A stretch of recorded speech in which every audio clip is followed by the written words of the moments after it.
വ്യത്യാസം ഉണ്ടാവും. അപ്പൊ എല്ലാവരും പറയും എന്റെ വാച്ചാണ് ശരിക്കും സമയം കാണിക്കുന്നത്. അപ്പൊ ഞാൻ പറയുന്ന കാര്യം എന്റെ അഭിപ്രായമാണ് ശരി, മറ്റുള്ള ആൾക്കാർ പറയുന്നത് തെറ്റാണ്. അങ്ങനെ വിചാരിച്ചാൽ അത് എപ്പോഴും നമുക്ക് എന്ത് ചെയ്യും? നമുക്ക് വൈരുദ്ധ്യവും അതുപോലെ തന്നെ തത്വവും അതുപോലെ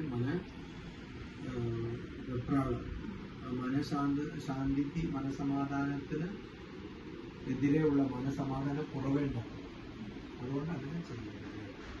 പിന്നെ നമ്മളിപ്പോ ശരീരത്തിനെ വൃത്തിയാക്കാൻ എന്ന വഴി സോപ്പും പലതും, അതുപോലെ തുണി അലക്കാൻ എന്ന വഴി, അതുപോലെ സോപ്പ് പൊടി കുറവ്, പരിസരം വൃത്തിയാക്കാൻ എന്താ, അങ്ങനെ കുറേയുണ്ട്. പക്ഷെ മനസ്സ് വൃത്തിയാക്കാനുള്ള വഴിയാണ് പ്രാർത്ഥന. അപ്പൊ ദിവസം വൈകുന്നേരം വിളക്ക് തെളിയിച്ച് കുടുംബാംഗങ്ങൾ സമേതം പ്രാർത്ഥിക്കണം. മഹേശ്വരി പാർവതി ശങ്കരി ശരണം ശരണം ശരണം അമ്മ, ശരണം ശരണം ശരണം അമ്മ. ദുർഗതി നാശിനി ദുർഗാ ജയ ജയ.